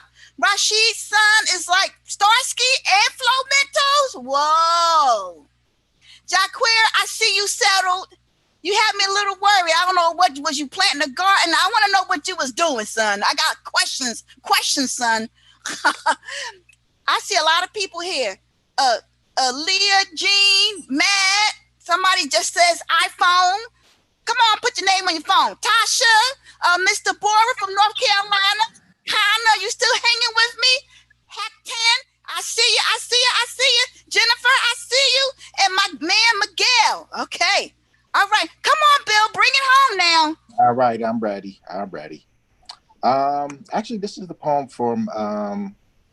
I actually wrote this when I was writing my novel, and there's a scene. It's a heated scene where one of my characters hasn't seen his father in like 15 years. As I'm writing the dialogue, um, some emotions were coming out, and I said, "You know what? I got to put the book down." And I pulled out the pen and did the poem. And this is called "Real Men Do Cry." In a time and a place where heroes were needed, some men, unlike yourself, chose not to accept the responsibility of being a father to their offspring, since the concept of parenthood scared them to death, never taking into consideration the ramification of their actions upon the lives they brought into this world. But not you, sir, because you stood your ground determined to build a better life for your boys where these urban streets had no names and they took no prisoners. And although your marriage to my mother was neither a bed of roses nor did it end happily ever, you did your very best to love your sons with everything that you had, to blend our lives with yours, so we could forever be one happy family. But unfortunately, children grow up too fast and too soon and have their own dreams to fulfill, their own lives to lead. And too much of any good thing will eventually grow sour, especially when it came to love between father and son. As conflict arose between you and I during the awkward years of my adolescence, where bruised egos gave way to flaring tempers and words were exchanged that left their scars on my self-esteem, fueling my burning anger towards you for all the hurtful things you ever said and did to me. I had only one wish that I carried into my adulthood, and that was to inflict emotional, financial, physical, and psychological pain upon you until you broke down and cried before my eyes, because you were the one who told me that a man wasn't supposed to cry. However, divine intervention reigned on my parade and interceded with his own agenda. And the only tears that were shed emerged from these eyes as time slowly began to heal my wounds. I found peace and tranquility for loving myself and being the man that I am today. And it was finally time for me to let go and leave the past behind. And although it wasn't easy, and believe me when I tell you this, it was also time for me to accept you for who you are and to forgive you for the mistakes that you made, because I've never walked in your shoes before. So I couldn't fathom the things that you've endured on the roads that you have traveled in life's journey. I did my best to try to understand that sometimes people say and do the wrong things for the right reasons because they don't know how to properly express their love for their family. And I too will admit that I was in the wrong for the hurtful things that I've ever said and done to you over the years. And after all, nobody's perfect. So I have only one request that I ask of you, sir, and that is if you ever look into these eyes and they appear to be dampening, please don't mistake these developing tears as signs of weakness, fear, and insecurity, but accept them as expressions of joy and tokens of my appreciation that a son has for his father. And I love you, Dad, because real men are neither afraid nor ashamed to cry. Thank you. Woo, Bill! Don't mess with Bill. Leave him alone before you get pregnant. By osmosis, we like where the baby come from. All right, Bill. Thank you as always. Somebody asked, well, how did I get started at Bogies? I was in the house a little bit depressed. My brother had just died. Rest in peace, Leroy Lewis. He was HIV positive, so he passed away from the virus. And a friend of mine, John Cook, was like, you need to get out the house and we knew Danny Lynn from the fashion show scene. I was the female trainer for the FEB board, and John brought me. We knew Danny. Danny told us about this stuff, and then we went down there, and I was hooked the first night that I was there. I went back a couple of nights later by myself. I didn't know anybody. I used to sit at if you came in the bogies on the left side was those stairs, you could see me sitting there. And then I got into a beef with almost all of the male poets, hence I Fear No Poet in here was created. And I left the scene. Steve Donaldson tracked me down and asked me to come back and be a part of the New Jersey first first wave slam team, and that was history. I won't be doing any poems tonight because I want it to be about our features.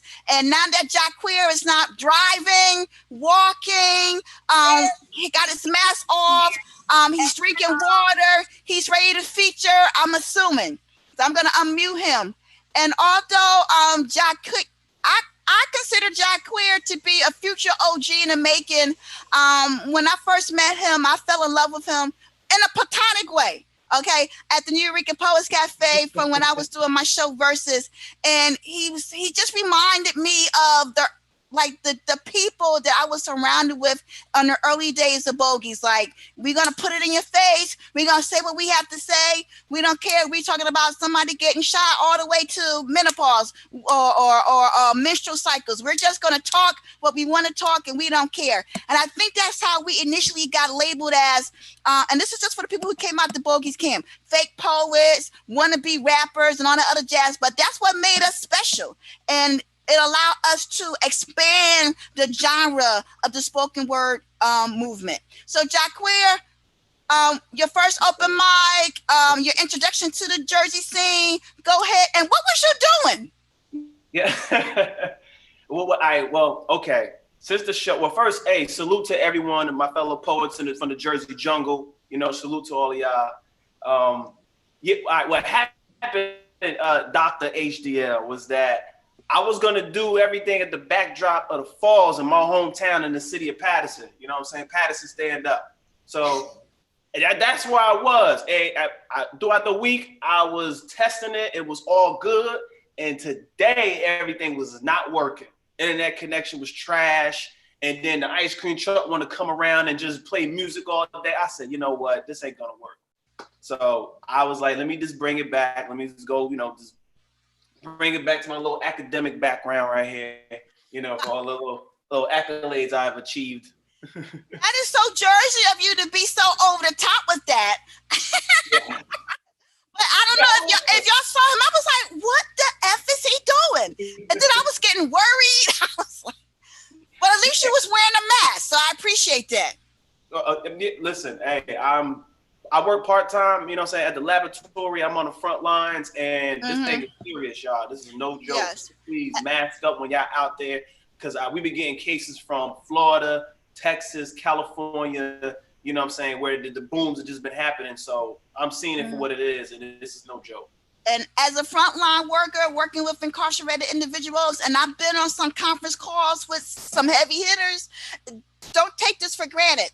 This COVID-19 is serious, and I lost a couple of friends, and my cousin just died like 3 weeks ago from this. So everybody be safe and be careful. But putting it back on you and your poetry, bam, introduction and all that jazz.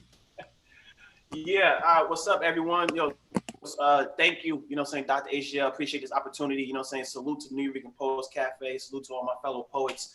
And also, rest in peace. Unfortunately, we lost two giants this past week. John Lewis, yes. Yeah, Congressman John Lewis and C.T. Vivian. Salute to them. May they, rest in power. And but this, the first piece I want to do, I want to dedicate this to all artists, to all. Wait a minute, you got to talk about your introduction to the Jersey scene, son. My bad. Okay.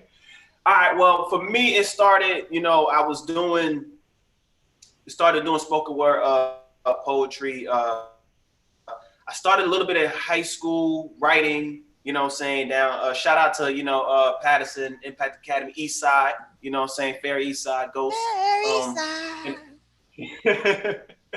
Everyone always go there. That's what I was thinking. I was like, I think somebody's gonna start singing.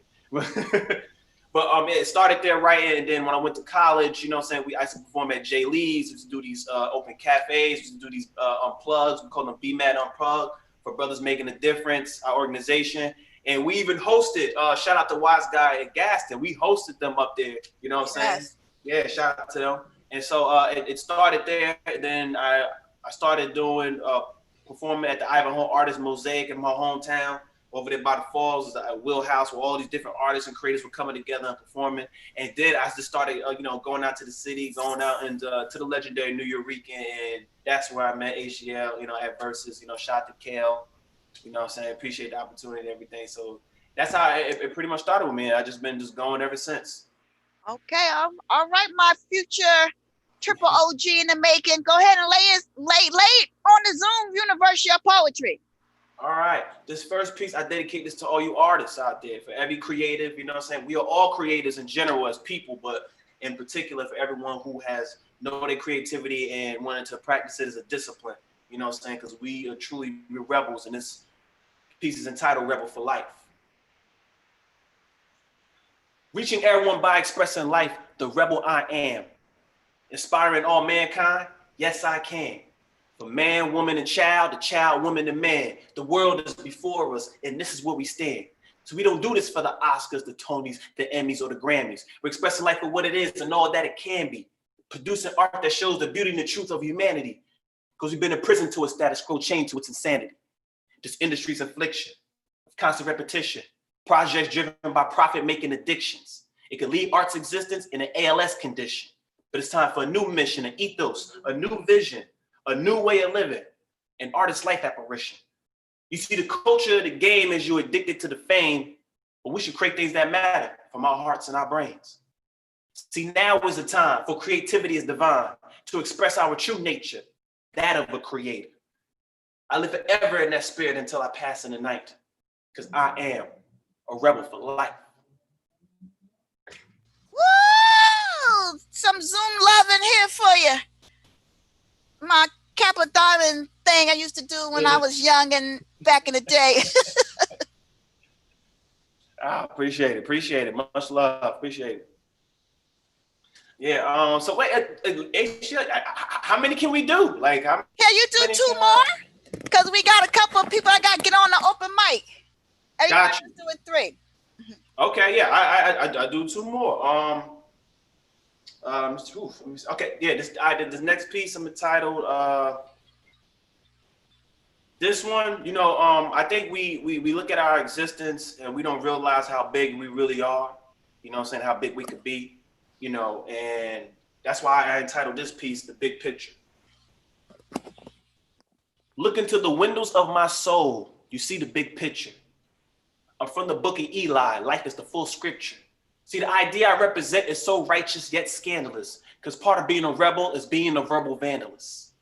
So universal type from a universal life as the universal creator gave us universal might for greater understanding through this journey of man in, where the arts and the sciences is an age of wonder of alliances. Children of the cosmos, as we express our Picassos, as we embody a universe, our creations are colossal. Recognizing that this power is innate. From this glass prison we escape using the power to create, but make no mistake because the world is at stake. And we need the audacity to inject our path of capacity to cure this catastrophe. See, it's all for one and it's one for all. See, we're universally connected as the universe is in us all. We can live forever as we manifest into infinity because we are the carriers and the crucibles of everything that was, everything that is, and everything that ever will be. All right, Jaquir. Yes. I got TJ Gillis is like, let's go, Ja. Oh, TJ, what up? That's my B-man brother. All right, okay.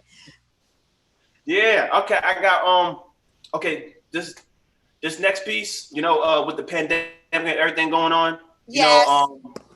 Just seeing for what it is, I felt the need of seeing like the degrees and the depths of how it's affecting us. And I feel like, I was like, what, I got to do a report, but I'm going to do it in a poem. And the poem is entitled The Pandemic Report. Right. Behold, Now the truth is untold. You see the degrees of the disparities of the truths we told. We get the worst of the flu when the nation gets a cold. I know. He's playing a race card next. But you don't want to talk about how it got in the deck. Who shuffled the cards and who rigged the bets. Who said the game is checkers, but it really is chess. I guess. It's the drug of deception injected into the veins during his nation's inception. A fiend to the myth of American exception. It's the indifference to suffering and inequity connection. Wait, pause. I forgot about the law. It upholds white supremacy for the plutocrats' cause, indenturing workers to corporate PAC's applause. Is it to serve and protect certain lives and not all? Hold still, because this idea of Walker's appeal. Revolt against policies that make justice unreal, facing the realities of what crisis reveals. Multiple pandemics, one viral and 3 systemic. They want the quick cures and they want the anesthetics. But our situation's the ER and we are the paramedics. And it's in the foundation, the basis, the academics. It's in the fabrics and chemistries, the institutions and industries. It's bona fide bigotry and social political symmetry. Bona fide bigotry and social political symmetry. Bona fide bigotry and social political symmetry. The remedies for these cancers is not the for-profit answers. No symbolic measures, no kneeling, no half gestures. Revolutionary policies like a social democracy, long-term investments at the expense of plutocracy, all against corruption and obstruction. The need? A new American reconstruction. All right, y'all queer. If y'all see me dipping and moving, Smokey is doing some weird things around here, so please forgive me. That concludes our feature set. We got a few people that want to be up on the open mic. I know Pinky's on. Jacqueer. One more. What are you saying, Jacqueer? One more. Let me just do one more. And it's your favorite. No. Jacqueer, I love you, but I got to keep the time. You know that's part of the hosting. You're right. I got you. And speaking of keeping the time, I'm doing a show. I'm doing 3 shows next month in Eureka Online. The first one is called No Host Bar, but we'll be talking about the fine art of hosting. I got poets from Florida to North Carolina that all host shows up on here. Then I'm doing another show called I Give Birth. 9 women, 9 different stories about being a female performer in the age of COVID-19 and raising children. We're going to be showcasing also about the disparity amongst African-American women who are dying while giving birth and afterwards due to complications. And my last show will be featuring Pink Diamond. We're doing a show called You Can't Black Me In, celebrating the diversity and resiliency of people of color who are also artists. But I love you, Jacqueer. You know I'm gonna love you. Pinky, you ready? Okay, I got Pinky said she wanted to get on, and then I got Salen. If anybody else, just hit me on the privately, and I'll get as many people on as possible. Bam, Pinky. Ask to unmute. Are you unmuting? I think I am now unmuted. And let me unmute Connor so he can get ready after you. And people, another legendary Jersey iconic performer, Pink Diamond. It would be Pink Diamond, Nile Goddess, Erica Osborne. I don't know whatever happened to Tamara Jackson, and Tammy Carr. We were like the main female performers that came out of Bogies. Some of us have retired. Well, I think I'm the only one that's still rocking. But Pinky, you know I love you. I love you too. Yeah, so how I got started in Jersey poetry, that was interesting. My best friend, who's been my best friend since high school, wanted to take me out for my birthday and do something, nice. And so she said, I know this spot that does poetry. And so let's go there and hang out, have drinks, and listen to poetry. And I'm like, yes, that's my jam. So we get there, we're enjoying the poetry, and then we spot one of my ex-boyfriends who I guess also spotted us walk in, and he gets on the stage and he just reads this poem, just kind of like ripping me a new one on the stage. I guess we didn't break up well, and he was mad about it, and he wanted the world to know. And so, being in my early 20s, I was upset. I went home drunk. got in my little poetry journal and started writing. And I was like, oh, he don't know me like that. And I just wrote this poem and I went back the next week and I was like, okay, how am I going to get away with getting this poem up here without him seeing me coming? So when you sign your name on the open mic list, I'm like, well, I can't sign my name on the open mic list. So that's how Pink Diamond was born. I was like, okay, I'm not going to use my government name. I'll just write Pink Diamond down on the open mic list. And I get up there and I rip him a new one. And I didn't think anything about it. To me, I was just like, okay, I'm going to get this joker. But Steve Donaldson came up to me and was like, you ever do poetry slam before? You should slam. And I was like, I don't even know what that is. And he was like, well, we're all going to go to the New Eurekan Poets Cafe next weekend. You know, you should check it out and look at what slam poets do. And that's how I ended up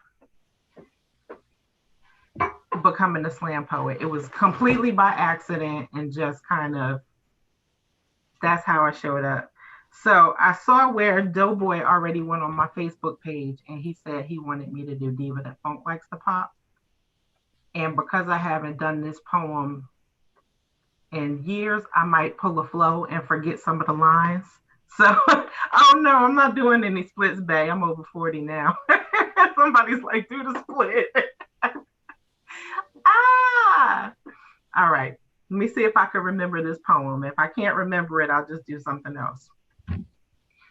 I am the diva that funk likes to pop, wrapped in time like Mother Goose nursery rhymes. I never liked blue suede shoes or rhubarb pie. I die to see the ends of racism split, and that's no lie. I'm a mantra you repeat to bring karma to the weak, like hanging rednecks from noosed ropes made of white sheets, like cutting off the tips of tips so husbands don't cheat, like running over car thieves in the middle of the street. I'm the opera gangsters rock to bring hip hop to heavy metal.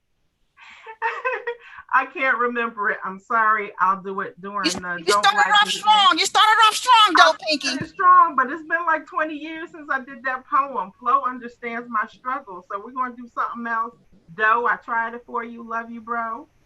We're going to do an old one that I wrote, and I'm reading it off of paper because, like I said, I don't perform anymore. I'm a CFO now, so I do numbers instead of letters. That means Chief Financial Officer. Chief Financial Officer, yes. Okay. If it feels confusing, run. Run like he told you he loves you, but like the tongue he stuffs into your mouth still holds the residue of last night's slut, because it probably does. Run. Run like he wants you to bear his brat and that he plans to run to the store and never come back. Pack all the equipment you use to pick up his extra slack. If it feels confusing, it is his I'm not sure about commitment mixed with the passion of his kiss is confusing. Run. Run like you know you want more than the scorn he's able to give, like he'll suck away all your self-esteem and your reason to live, like he'll wait good to leave you when you have a dog and 3 kids.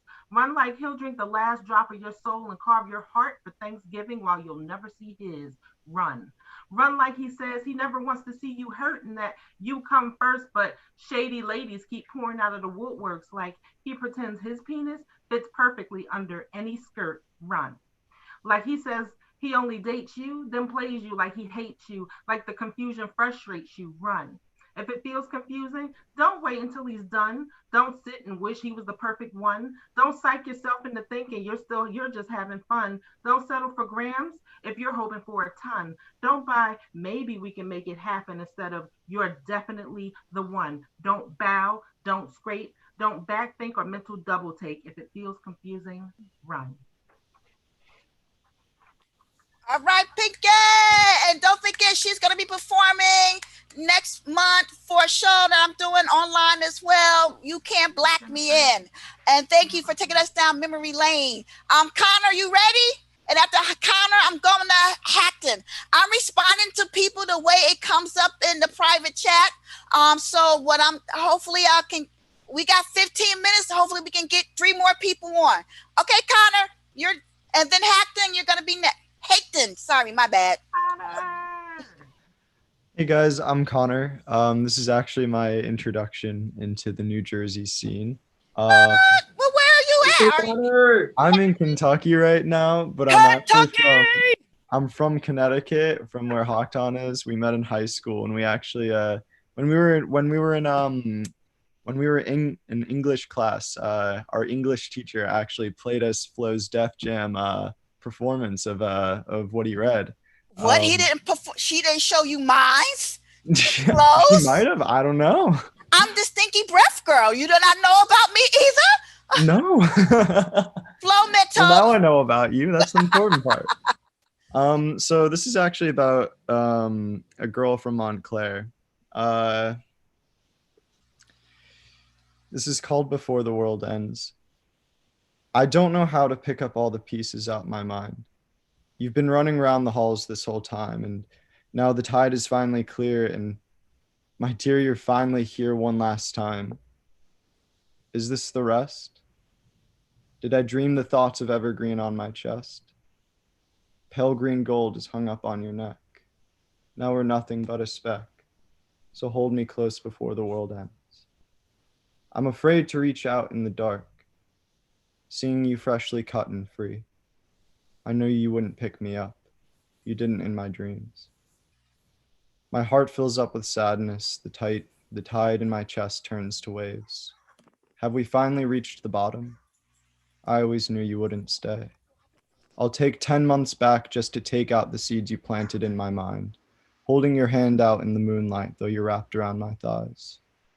Avoiding sleep to silence the thoughts of you in my head. You wrestle in my skin, ripped out the stitches in my head. Carefully down by your hands, I stayed awake for you. But now I can't sleep without the world ending. Thank you.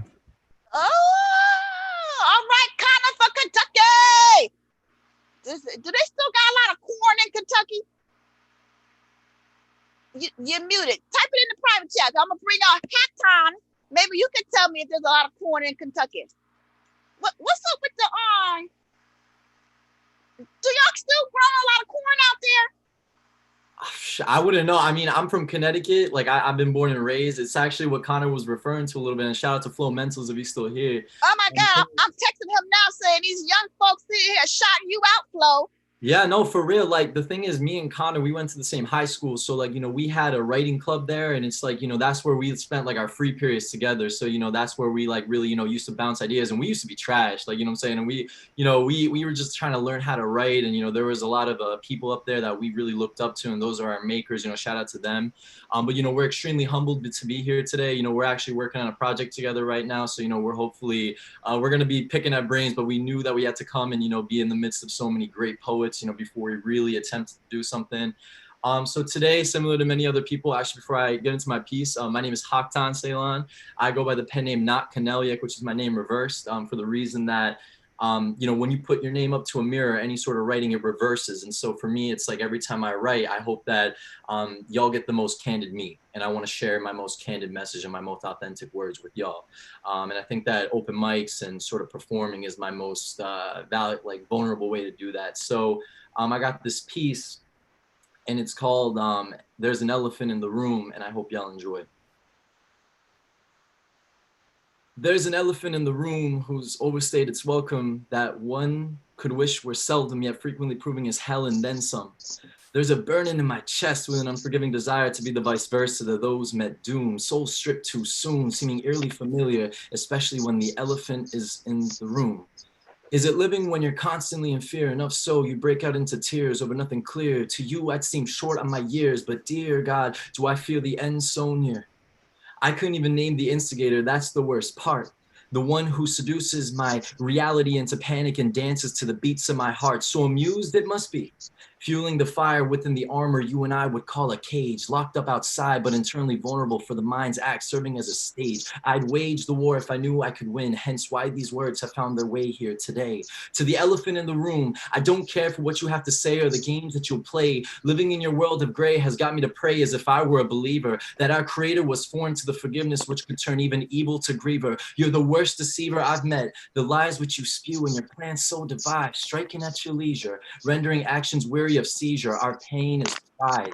I bet you wish you could roam your hands all across my body, leading up to your plan. Just so over the span, you could get the thrill of watching your kill and proving that you can. I'll be damned if I'm less than, turning what I envision at dusk to reality upon dawn, even if meant that I had to pawn my hours to achieve all in my head, which is drawn. So this is not a threat, but a promise. I've already started to mow the lawn for all that's not honest. Got rid of the snakes in the grass and the weeds you left behind, which looked the oddest. If it meant for your expulsion from reality, I'd write the longest sonnet and feature sanity on it. Have you ever checked what hides in your closet besides the skeletons left behind as deposits? You fiend on all those susceptible to doubt, leaving them in cowardice without near prevail. This is your favorite tale, the one where you inflict drought of peace from mine without fail. Ironically, however, your story will come to an end, as you've chosen the wrong ones to haul. This is for all that feel small compared to the elephant 10 feet tall residing within their walls. This is a call to remind you that although it may stall with its ruinous, it too can fall. Do not surrender, do not quit. There will be a day where saying no fits and you'll find your wits. Although if buried away, the idea simply sits. If desired, you'll find the courage to hit the beast, which is our common struggle with all the grit it takes to transmit the same pain dealt to you who did so to compensate for a mind and body which it never held or felt. It will not define nor beat you. Remind yourself this when in its presence, in essence, it too is only afraid.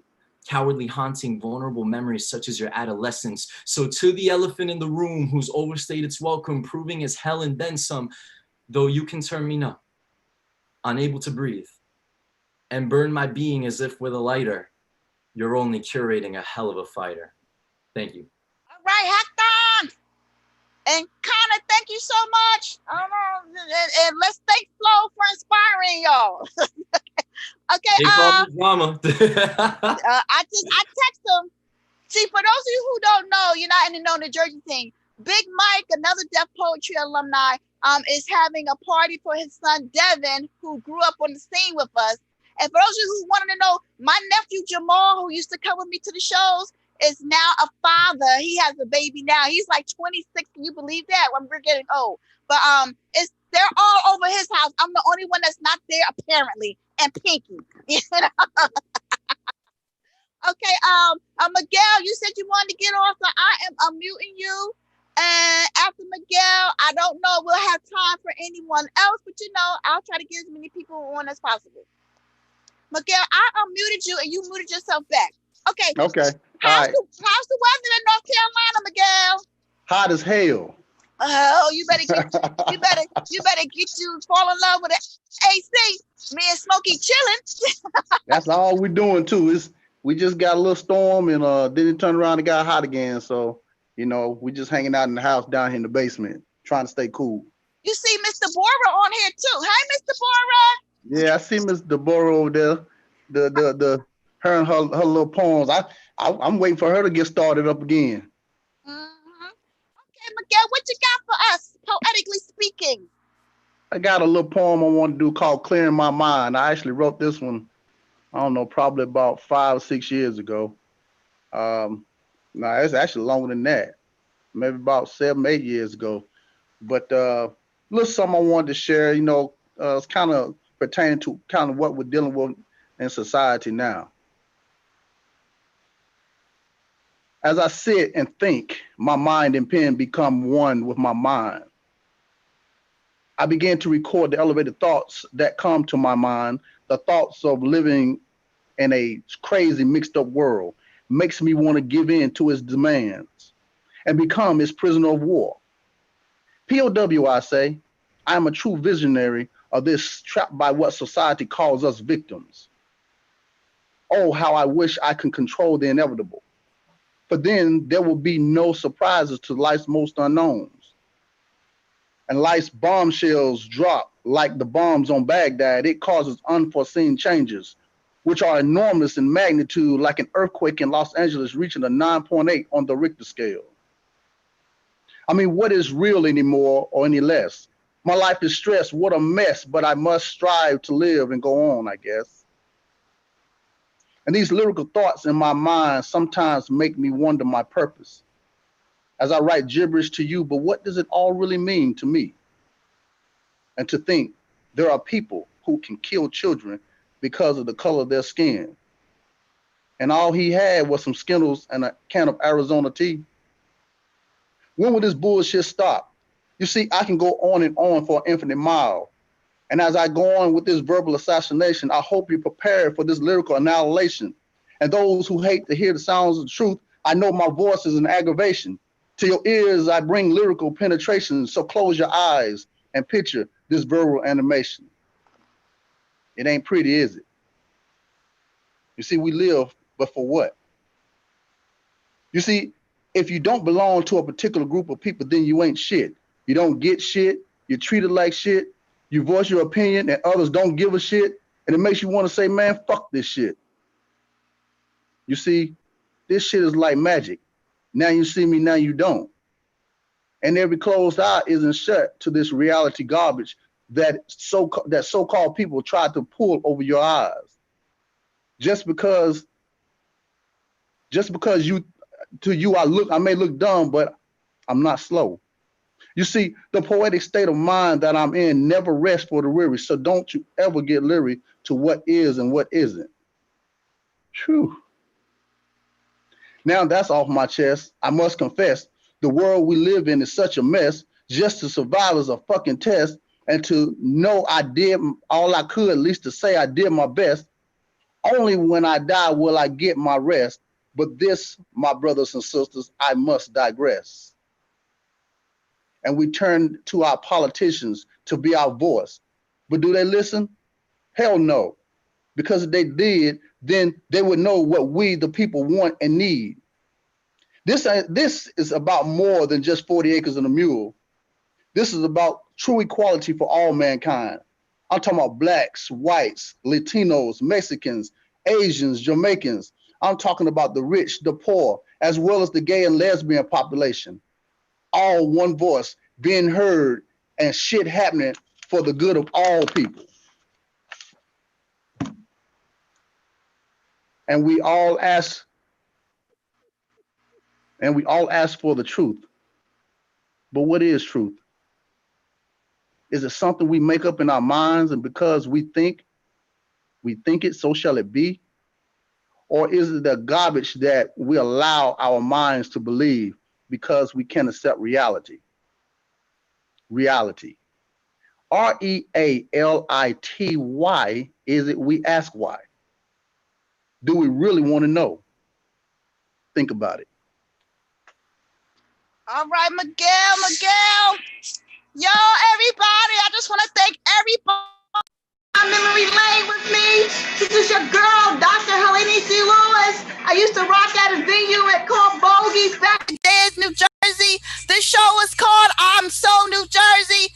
Thank you, Chad Anderson. Thank you, Pinky. Thank you, Jacqueer. Thank you, Bill Holmes. I love you forever. Thank you, Starsky. Thank you, Flo Mentos. Thank you, Connor Hayton, and everybody else that's performed tonight. Mad, I see you. Lyric, I see you. Y'all be safe. Y'all wear your mask. Follow me. My name is Helena D. Lewis. Excuse me, Dr. Helena D. Lewis. This is my favorite song.